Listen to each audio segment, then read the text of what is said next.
Nagiging sumpa na talaga ngayon sa Lakers ang second half o fourth quarter game kung saan mismo napuputol yung momentum ng mga to sa game.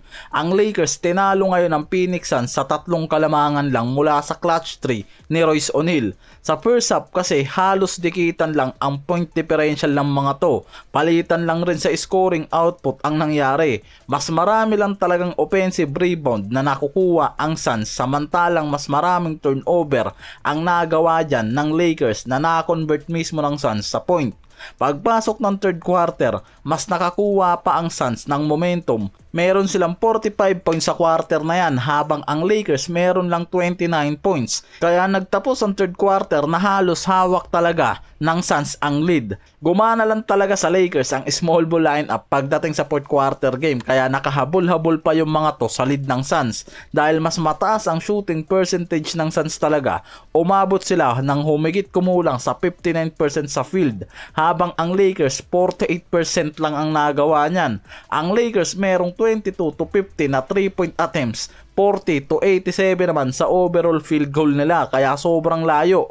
Mas maraming nasayang na tira ang nagawa ng Lakers samantalang ang Suns 11 of 29 attempts sa 3 at 38 of 75 mula sa field goal. Mas marami rin kasi talaga sa Suns ang nakapag-contribute ng mas maayos na scoring mula sa 3-point area. May Colin Gillespie, Royce O'Neal, Grayson Allen. Hindi pa nga gaanong gumana dyan itong si Jalen Green at walang Devin Booker at Dillon Brooks sa game na yan pero mas naging balanse pa rin ang Suns sa scoring at team defense nila. Samantalang ang Lakers halos 5 player lang ang nakapag-contribute ng double digit. Si Luka may 41 points, si LeBron may 15 points, samantalang si Smart may 13 points, si Reeves may 14 points, si Larabia meron lang 11 points at hindi ganong kataas yung shooting efficiency ng mga yan sa game. Yan lang rin yung naaasahan ng Lakers sa scoring output nila kaya talagang bagsak ang Lakers pagdating sa contribution ng mga ibang key players nila lalo na pagdating sa crucial game.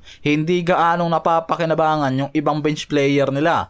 Sa crucial game pa mismo kasi pinili ni Redick na i-bench itong si Ayton.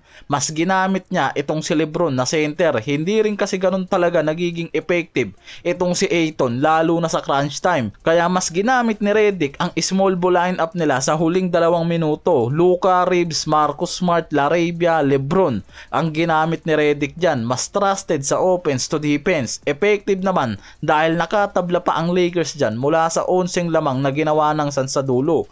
Pero nalason lang talaga ang Lakers sa huling tira nitong si Royce O'Neal beyond the arc. Hindi talaga nakapag-execute ang Lakers ng tamang defense dyan. Kaya nakakuha ng open shot si Royce O'Neal dahil mas naging effective talaga dyan ang Suns mula sa point of turnovers na ginawa ng Lakers. Kaya inabot na naman ang criticize ang Lakers pagdating sa defensive blocks nila lalo nga raw pagdating sa last possession na mismong nakita dahil yan mismo yung nagbigay ng opportunity sa Suns sa close shot at open three sa crucial moment. Ang ganda pa sana dyan ng clutch play ng Lakers sa huling segundo mula dito kay Reeves. Ang problema sumablay kaya talagang kita mo rin yung pagkadismaya nitong si Reeves sa clutch 3 niya. Ang Suns at Lakers kasi ngayon ang naglalaban sa West standing. Halos 2 talo lang rin kasi ang lamang ng Suns dyan.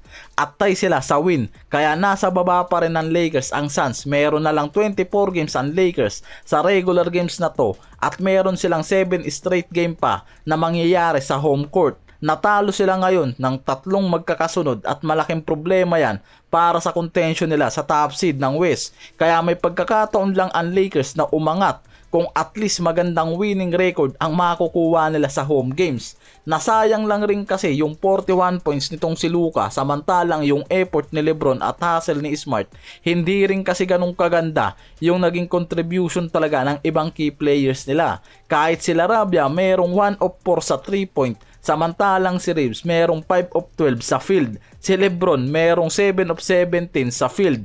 Kaya talagang hindi pa rin ganun ka-efficient ang shooting ng Lakers at yan yung isa sa problema nila, yung pagbaba ng shooting efficiency ng mga to. Si Luke Kennard hindi rin naman gaanong ginagamit ni Redick sa rotation. Halos 21 minutes lang rin ngayon ang nilaro niyan sa Suns pero may 8 points, 4 of 6 sa field at 1 attempts lang sa 3. Sobrang hina ng 3-point attempts niyan sa pagiging elite shooter kaya hindi rin talaga gaano nagiging effective yan. At yan mismo yung nakikita ng mga analyst Ganon din si Ayton after ng big game niyan kontra Magic. Ngayon, kontra sa Phoenix Suns, bumagsak naman ang stats niyan at hindi gaano napakinabangan sa opensa at depensa. Meron lang yan 2 points, 4 rebounds sa game sa loob ng 23 minutes. Kaya talagang nakikitang hindi ganun ka-consistent ang performance at numbers nito sa opensa at depensa. Kaya sa crunch time, hindi rin yan pinagkatiwalaan nitong si Redick. Mas pinili pang gamitin si LeBron bilang center at gamitin ang small ball lineup nila sa crucial moment.